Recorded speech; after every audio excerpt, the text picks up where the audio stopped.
부활하신 예수님이라는 제목을 가지고 말씀을 전하고자 합니다. 오늘이 마가복음 마지막 강해예요.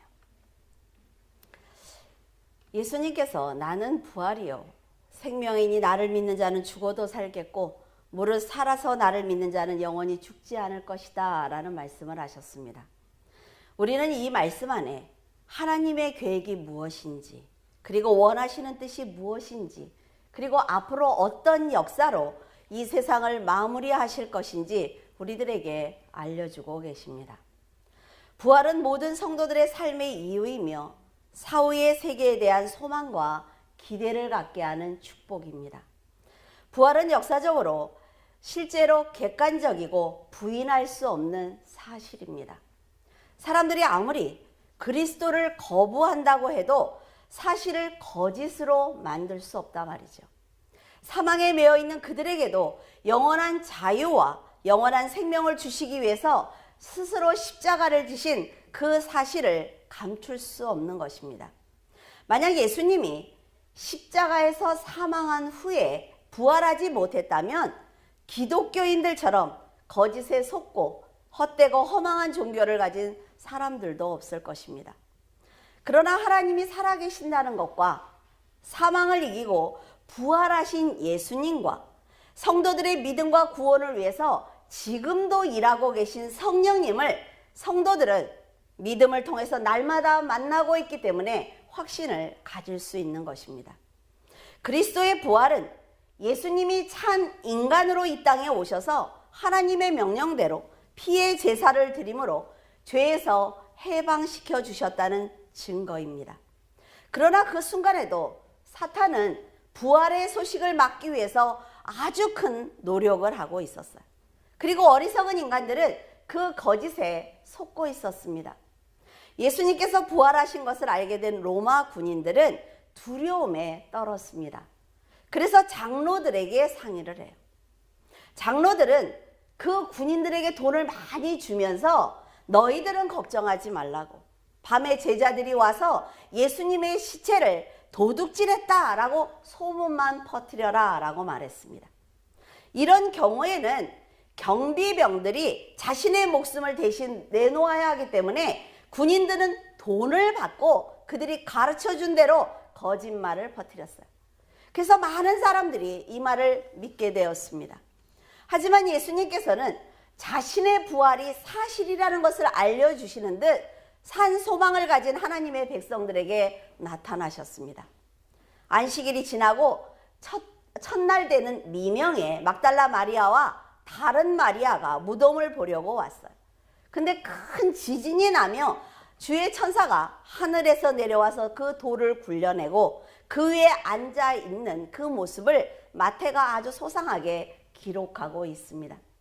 천사들이 그 여인들에게 말하기를 너희들은 무서워하지 마라. 십자가에 못 박히신 예수는 지금 여기에 계시지 않고 그가 늘 말씀하셨던 것처럼 살아나셨다라고 하면서 그 빈 무덤을 보여주었습니다.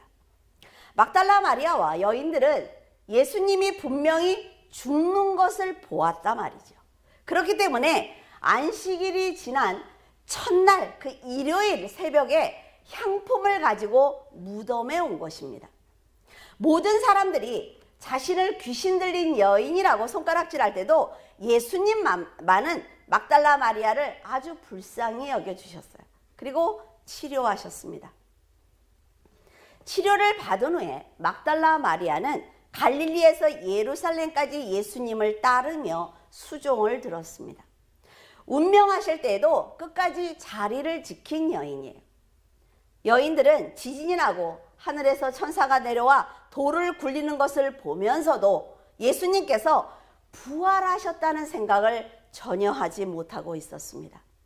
누가복음 24장 5절에서 8절에 여자들이 두려워 얼굴을 땅에 대니 두 사람이 이르되 어찌하여 살아있는 자를 죽은 자 가운데서 찾느냐 여기 계시지 않고 살아나셨느니라.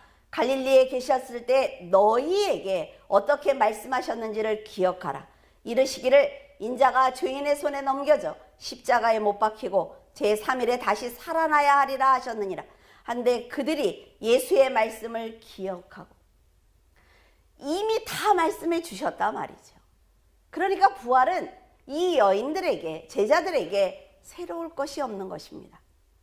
천사들이 여인들에게 산자를 죽은 자 가운데 찾는 그 어리석음과 예수님이 분명 이 모든 사실을 다 말씀해 주셨는데도 불구하고 죽은 자에게 바를 향품을 가지고 온 것을 책망하자 여인들은 그때야 깨닫게 되었습니다. 사람은 이처럼 꼭 눈으로 봐야만 믿습니다. 아무리 하나님께서 아브라함의 하나님, 이삭의 하나님, 야곱의 하나님이라고 말씀하시며 이제는 내가 너희들 하나하나의 하나님이다 라고 말씀을 하셔도 눈에 보이지 않기 때문에 그 믿음은 오래가지 않는 것입니다. 지진이 나고 천사들이 내려와 무덤을 막고 있는 돌을 굴렸을 때 예수님은 이미 부활하셔서 그 무덤 안에 계시지 않았습니다.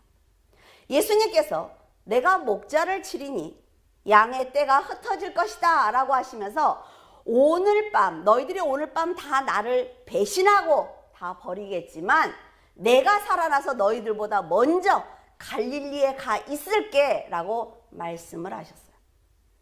이 말씀은 제자들이 갈릴리에서 예수님을 만남으로 성취되었습니다. 성경은 한 가지도 성취되지 않은 것이 없다 말이죠. 우리도 성경을 통해 하나님의 계획을 들었습니다. 약속이 이행되고 있는 것을 우리는 보고 듣고 알고 있어요. 그리고 앞으로 어떤 사건이 세상에 일어날 것인지, 이 세상이 어떤 심판을 받게 될 것인지 예수 그리스도께서 아무도 모르게 이 땅에 오실 것까지 우리는 이미 다 알고 있단 말이에요. 그럼에도 불구하고 우리는 그 말씀을 다 잊어버리고 말았어요. 눈에 보이는 세상에 동참하기 위해서 최선을 다하고 있습니다. 고난을 만났을 때, 은혜를 입었을 때, 충만할 때 응답을 받아야만 비로소 하나님께서 자신에게 축복과 책망과 은혜를 주셨다는 것을 뒤늦게 깨닫고 있어요. 이 여인들도 분명히 예수님께서 부활하실 것이고 그 부활로 인해 성도들 역시 부활의 축복을 받게 될 것이다 라는 말씀을 예수님께 직접 들었습니다. 그럼에도 눈앞에서 돌아가신 예수님만 기억하는 거예요.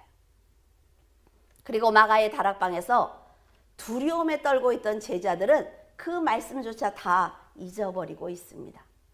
천사에게 부활하셨다는 말씀을 들은 여인들은 놀라웠고 기뻤으며 두려웠습니다.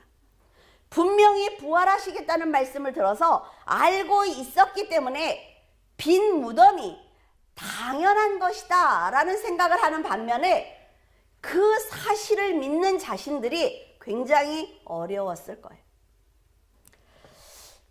예수님의 시체에 향유를 바르기 위해서 지금 새벽에 왔어요. 근데 여러분 한번 생각을 해보세요. 그 여인들이 죽은 예수님의 몸에 향품을 바르기 위해 새벽에 온 것이 아니라 내가 부활할 거야. 그 약속을 믿고 지금 새벽에 와서 빈 무덤을 발견했다면 그들은 그 빈 무덤이 또 다른 은혜가 되었을 것입니다. 하지만 그들은 하늘의 역사에 동참할 기회를 놓치고 만 거예요. 사도행전 1장 9절에서 11절에 이 말씀을 마치시고 그들이 보는 데서 올려져 가시니 구름이 그를 가리어 보이지 않게 하더라. 올라가실 때 제자들이 자세히 하늘을 쳐다보고 있는데 흰옷 입은 두 사람이 그들 곁에 서서 이르되 갈릴리 사람들아 어찌하여 서서 하늘을 쳐다보느냐.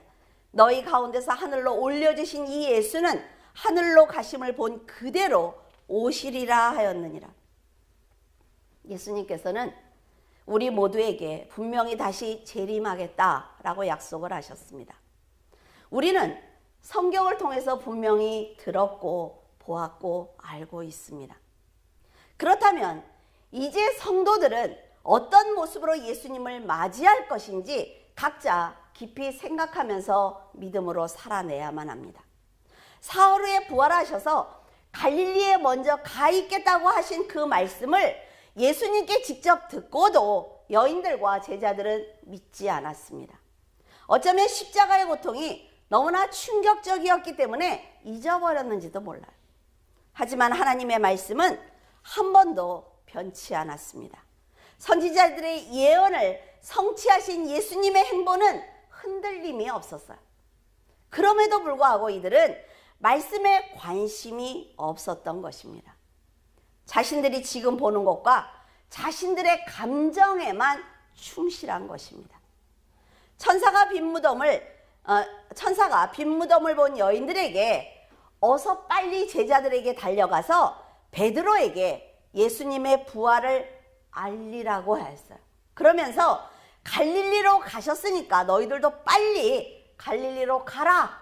그렇게 전해 라고 말을 했습니다.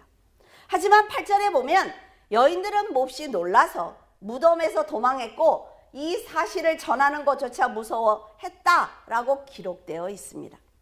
여인들의 두려움이 얼마나 큰지 알고 계시는 예수님께서는 가장 먼저 막달라 마리아에게 자신의 부활의 모습을 보여주셨어요. 아마도 그녀에게 확신을 주고 싶은 마음이 분명히 있었을 것입니다. 귀신 들려서 고통을 당했던 막달라 마리아에게 은혜를 주시고 귀신을 쫓아내 주셨던 그 기적을 그 여인은 경험했단 말이죠. 그렇기 때문에 영적인 지금 이 사건 또한 다른 사람들보다 훨씬 빨리 받아들였을 거예요. 그토록 사랑했던 베드로보다 막달라 마리아에게 먼저 보여주신 것은 그 당시 유대인들은 여자를 온전한 인격체로 인정하지 않았습니다. 재산의 목록 하나로 취급을 했어요. 그래서 최초의 범죄자인 하와의 후손들이 겪는 그 고통을 치유하시고 여자를 남자와 동등한 인격체이자 부활의 증인으로 축복해 주신 것이다 라는 기록을 주석에서 보았습니다. 여인들을 만나신 예수님은 그들을 향해서 하시는 말씀이 평안하냐 라고 물으셨어요. 여기서 평안하냐는 말씀은 헬라어로 기뻐하라는 뜻을 가지고 있습니다. 기뻐하라고 하신 것은 여인들이 아직도 십자가의 사건으로 근심하고 있었고 빈 무덤을 보고도 두려움을 가지고 있었기 때문에 이제는 두려워하지 말고 부활한 나를 보고 기뻐하라는 것입니다. 여인들은 살아나신 예수님을 직접 배웠고 예수님을 통한 구원의 역사가 모두 사실이라는 것을 깨닫게 되었습니다. 그러나 불행하게도 제자들은 여인들이 기뻐하면서 전하는 말을 믿지 않았어요. 도리어 베드로는 여인들의 말을 확인하기 위해서 무덤으로 달려갔습니다. 시체가 있어야 할 자리에 세마포만 있는 것을 보게 되었다 말이죠. 하지만 고린도전서 15장 4절에서 5절에 장사 지낸 바 되셨다가 성경대로 사흘 만에 다시 살아나사 게바에게 보이시고 후에 12 제자에게 보이셨다라는 기록을 보면 베드로는 분명히 빈 무덤을 보고 나오다가 부활하신 예수님을 만났을 것입니다. 예수님은 그리고 엠마오로 가던 제자가 그 제자 둘이 예수님에게 일어난 모든 사건을 자세히 알고 있음에도 불구하고 부활하신 예수님을 기다리지 않고 길을 떠나자 그들에게도 나타나셨어요. 그들은 무덤에 갔던 여자들이 자신들에게 와서 예수님이 살아나셨다는 것과 제자들을 직접 보았다라는 말을 알렸음에도 불구하고 내 눈으로 예수님이 살아나신 걸 보지 못했기 때문에 그 사실을 믿지 못해 라고 하면서 길을 떠난 거예요. 그러자 예수님은 그들을 향해서 미련하고 선지자들의 말한 모든 것을 마음에 더디 믿는 자다 라고 책망을 하셨습니다. 그리스도가 이런 고난을 받고 자기의 영광에 들어가야 할 것을 알지 못했느냐라고 말씀을 하셨어요. 십자가의 고난을 받고 고통 가운데 죽어야만 하나님의 아들의 능력이 참 능력이 되는 것이며 높임을 받고 칭송을 받고 영광을 누린다라는 말씀을 해주신 것입니다.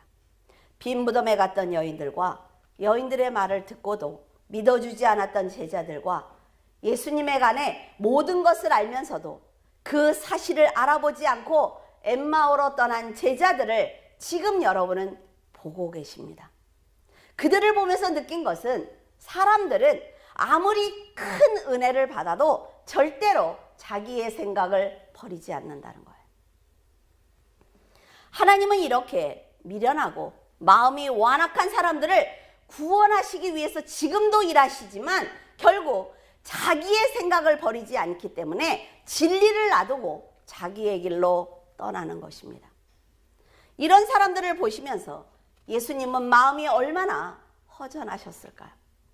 그래도 끝까지 제자들이 영적으로 이 현실을 바라볼 수 있도록 도와주고 계시는 그 모습을 우리들은 보면서 지금도 나에게 하나님이 그렇게 하고 계신다는 것을 믿어야만 합니다. 요한복음 20장 19절, 이날 곧 안식구 첫날 저녁 때 제자들이 유대인들을 두려워하여 모인 곳에 문을 닫았더니 예수께서 오사 가운데 서서 이르시되 너희에게 평강이 있을지어다. 예수님은 미리 말씀해 주신 대로 갈릴리에서 제자들을 만나셨습니다. 제자들은 부활하신 예수님을 직접 뵙고 경배했지만 그래도 그 가운데 의심하는 사람들이 있었어요. 문을 닫고 있는 그 상태에 예수님이 가운데 오셨단 말이죠. 그래도 나는 믿지 못하겠어 라는 사람들이 있었어요. 그들에게 손과 옆구리를 보여주시자 의심하던 사람들이 그제야 모두 기뻐했습니다. 예수님은 그 자리에서 제자들에게 아버지께서 나를 너희에게 보내신 것처럼 나도 너희를 보내겠다라고 말씀을 하시며 그들을 향해 성령을 받아라 라는 말씀을 하셨습니다. 성령을 받은 성도들은 이제부터 누구의 죄를 사해주면 그 죄가 사해질 것이고 사람들의 죄를 그대로 두면 죄가 그 사람에게 그대로 있는 전능자의 권세를 받게 되었습니다. 지금 여러분들에게도 있단 말이죠. 그때 좋겠다. 제자들은 남의 죄를 막 사해주고 여러분에도 그 능력이 지금 있습니다. 죄를 사해주는 권세는 오직 하나님과 예수 그리스도만 가진 능력입니다. 그럼에도 제자들이 죄를 사해주는 권세를 가졌다라고 말씀하고 계세요. 지금까지 예수님은 자신이 성전이다 라고 말씀하셨지만 이제는 복음을 영접한 모든 성도들이 성전이 되었습니다. 이것을 볼 때 성도들이 예수 그리스도의 복음을 전했을 때 복음을 받아들인 심령은 성령께서 임재하실 것입니다. 그 죄를 용서받는 거룩한 심령이 되는 거예요. 왜? 지금까지 죄로 가득한 내 심령은 하나님의 긍휼하심을 통해서 예수 그리스도의 피를 통해서 거듭나게 된 것입니다. 그 상태가 복음을 전한 성도가 그의 죄를 사해 준 것과 같은 거예요. 하지만 복음을 거부하는 사람은 하나님의 은혜를 받지 못함으로 죄 용서를 받지 못한 결과를 낳게 되는 것입니다. 죄가 그대로 남아있게 되면 예수 그리스도께서 재림하시는 마지막 날 죄를 가지고 그대로 그 앞에 가게 될 것입니다. 그러므로 성도들이 복음을 전했지만 영접하지 못한 심령과 성도들이 복음을 전하지 않아서 듣지 못했기 때문에 죄사함을 받지 못한 결과를 맞이하게 되는 것입니다. 이렇게 귀한 권세를 주신 그리스도의 마음을 깨달아 성도들은 책임감을 가지고 복음을 전해야만 합니다. 지금 여러분이 만난 사람들이 하나님께서 맡겨주신 영혼인지 알 수 없습니다. 예수님이 자신의 목숨을 다해 여러분을 구해주신 것처럼 목숨을 다하고 힘을 다해 복음을 전해야 할 것입니다. 예수님께서 제자들에게 성령을 주시며 죄사함의 권세를 주신 자리에 잊지 않았던 도마가 뒤늦게 그 자리에 도착을 했어요. 그러면서 제자들의 얘기를 듣습니다. 예수님이 부활했어. 그러니까 자신의 손가락을 그 못자국과 옆구리에 넣어보지 않고는 나는 믿지 못하겠다라는 말을 합니다. 도마의 의심을 보면서 제자들은 아마도 가룟 유다가 예수님을 배신했을 때 영적으로 알아보지 못했던 그때와는 조금 달랐을 것이라고 생각을 합니다. 영적으로 눈이 열린 제자들은 도마가 예수님의 부활을 의심하는 것을 보면서 저게 내 모습이었구나. 지금까지 나도 도마처럼 저런 믿음을 가졌고 선한 판단을 하지 못했을 텐데 그런 자신들을 보는 예수님이 얼마나 답답했을까라는 생각을 분명히 했을 것입니다. 영적으로 눈을 뜬다는 것은 환하게 밝혀진 방에 들어가는 것과 같습니다.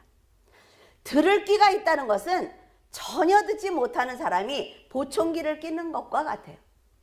어둠 속에서 희미하게 보이던 것을 환한 불빛 아래서 정확하고 확실하게 볼 수 있기 때문에 판단의 기준이 달라지는 것입니다. 세상의 지식은 사람을 판단하지 못합니다. 영적으로 절대로 사람들을 이끌 수 없어요. 그러나 세상에 지식이 없는 정말 할머니들, 시골에 근데 하나님을 영접한 그들이 말씀을 알고 기도한 사람들은 사람들의 영을 깨울 수가 있습니다. 제자들은 성령을 받은 후 자신들이 가룟 유다와 도마를 선한 기준을 가지고 판단하고 있다는 것을 보면서 스스로 놀랐을 것입니다. 도마는 제자들이 아무리 부활하신 것이다 라고 사실을 말해줘도 그는 예수님을 보기 전에는 믿지 않겠다 라고 말을 했어요. 그 후 8일 만에 예수님께서 다시 그들 앞에 나타나셨어요. 그리고 도마는 예수님을 직접 만져보게 되었습니다. 그리고 달라진 거죠. 보지 않고도 제자들의 말을 믿고 믿어드렸다면 도마는 부활하신 예수님을 만났을 때 아주 크게 칭찬을 받았을 것입니다. 15절에서 16절 또 이르시되 너희는 온 천하에 다니며 만민에게 복음을 전파하라. 믿고 세례를 받는 사람은 구원을 얻을 것이요 믿지 않는 사람은 정죄를 받으리라. 예수님이 어떻게 하겠다라고 말씀을 하셨어요. 이제 제자들에게 온 천하를 다니며 만민에게 복음을 전하라는 위대한 사명이 부여되었습니다. 하지만 누구든 온 천하를 다니면서 만민에게 복음을 전할 수는 없어요. 이 말씀은 늘 깨어서 범사에 감사하고 기도해라 라는 말씀처럼 늘 성령께 의지하며 있는 자리에서 최선을 다해서 너의 삶을 살아내라 라는 말씀이에요. 성도들이 있는 그 자리에서 복음을 모두가 다 전하고 사랑을 베푼다면 그것은 예수님의 명령대로 온 천하를 다니면서 만민에게 복음을 전하는 책임을 감당하는 것입니다. 이 책임과 사명을 감당하기 위해서는 먼저 스스로 거룩한 삶을 살아야만 합니다. 누가 봐도 그래 저 사람이 말하는 건 믿을 수 있어 라는 삶을 살아내야 된다 말이죠. 말씀대로 살려는 노력과 들은 말씀을 잊지 않기 위해서 노력하는 삶이 바로 성도들이 사명을 감당하는 것입니다. 이제 아시겠습니까? 목사님 제 사명은 뭐예요? 들은 말씀을 살아내는 것이 여러분의 사명입니다. 믿음으로 사는 성도에게는 성령께서 늘 함께 계심으로 전능하신 성령님의 보호와 사랑이 절대적일 것입니다.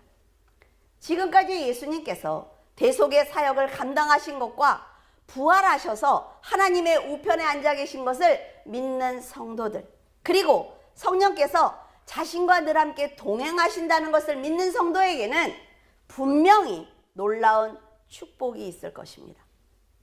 17절에서 18절 믿는 자들에게는 이런 표적이 따르리니 곧 그들이 내 이름으로 귀신을 쫓아내며 새 방언을 말하며 뱀을 집어올리며 무슨 독을 마실지라도 해를 받지 아니하며 병든 사람에게 손을 얹은즉 나으리라 하시더라.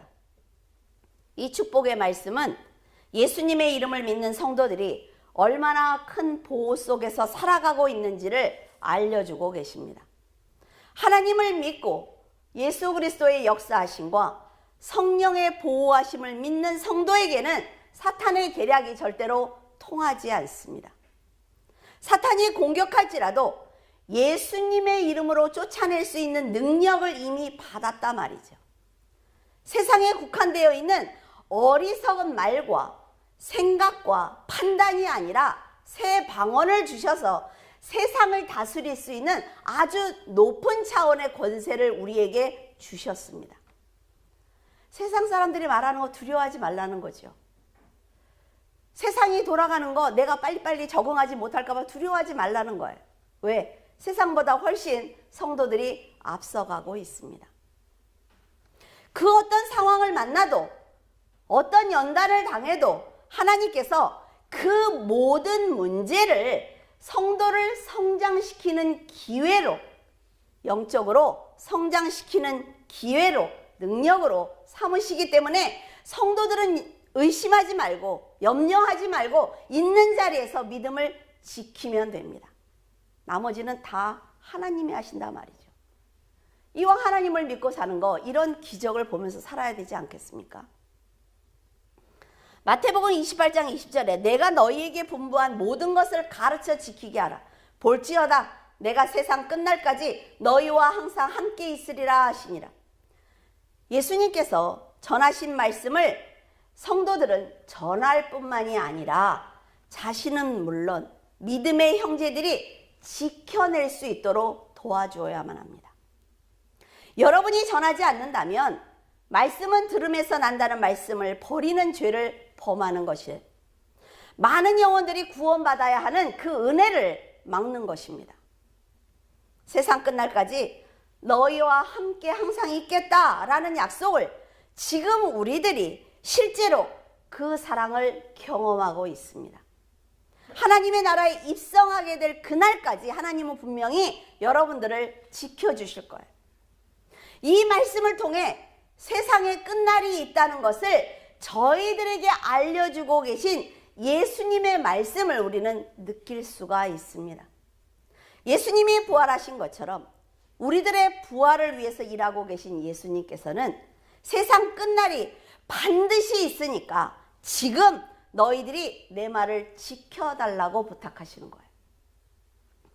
성령의 충만함을 입은 제자들은 이제 예수님께서 하시는 말씀이 무슨 뜻인지 분명히 알게 되었습니다. 그리스도께서 고난을 받고 제3일에 죽은 자 가운데서 살아난 것과 또 그의 이름으로 죄사함을 얻게 하는 회개가 예루살렘에서부터 시작하여 온 족속에게 전파될 것을 진심으로 믿게 되었습니다. 이 모든 일의 증인이 바로 자신들이라는 것을 알게 된 거예요. 이제부터 어떤 일을 해야 되는지 제자들이 깨닫게 되었습니다.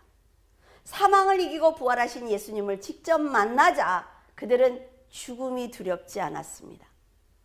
눈으로 봐야만 믿었던 그들, 부활하신 예수님의 빈 무덤을 보고도 달라지지 않았던 그들이 이제 달라졌습니다. 세상에 끝날이 있다는 것도 믿었고 예수님께서 가신 그대로 다시 분명히 오실 것도 믿어졌습니다. 지금까지 살아오면서 실망하고 좌절하고 의심했던 제자들은 이제는 없습니다. 말씀에 순종하며 자신의 희생과 헌신으로 하나님의 나라를 확장하기 위해서 최선을 다하는 하나님의 자녀들만이 그 자리에 있었습니다. 여러분도 신앙생활을 하면서 의심이 들기도 했을 것입니다. 낙심하고 좌절하면서 왜 보이지 않는 그 하나님을 위해서 내가 지금 살아야 되는지 흔들리는 때도 분명히 있었을 거예요. 우리의 흔들리는 감정과 고통은 분명히 있지만 더 중요한 것은 예수님이 살아계신다는 것과 부활과 재림이 반드시 있다는 것입니다. 이 놀라운 하나님의 계획이 남아있기 때문에 그리스도의 부활에 동참하는 성도로 살아낼 것인지 아니면 마지막 날 세상을 심판하실 때 그 자리에 세상 사람들과 함께 있을 것인지 그것은 여러분들의 선택에 달렸습니다. 도마처럼 만져봐야만 믿겠다는 신앙을 지금도 가지고 있다면 조금 더 지혜를 달라고 기도하시기를 바랍니다. 헛되고 헛된 인간의 생각에 빠지지 말고 봐야만 믿겠다는 인간의 의의에 빠지지 말고 지금까지 들려주신 그 말씀과 성취하신 주님의 희생을 기억하시기를 바랍니다. 이제 마가복음 강해를 마치고자 합니다. 부족한 지혜를 가졌지만 39번에 걸쳐서 여러분에게 말씀을 전했습니다. 여러분, 제가 마지막으로 드리고 싶은 말씀은 예수 그리스도께서는 지금 하나님 우편에서 여러분의 구원을 위해서 기도하고 계신다는 것입니다. 인간의 생사화복을 주관하고 계시는 예수님께서 살아계시는 것이 사실이라 말이죠. 그러니까 의심하지 말고 여러분의 삶을 맡겨드리기를 바랍니다. 그리고 두려워하지 말고 하늘에 소망을 두고 평안을 누리시기를 바랍니다. 들은 말씀과 받은 사랑을 잊지 말고 믿음으로 살기 위해서 최선을 다하는 성도가 되시기를 예수 그리스도의 이름으로 축원을 드립니다.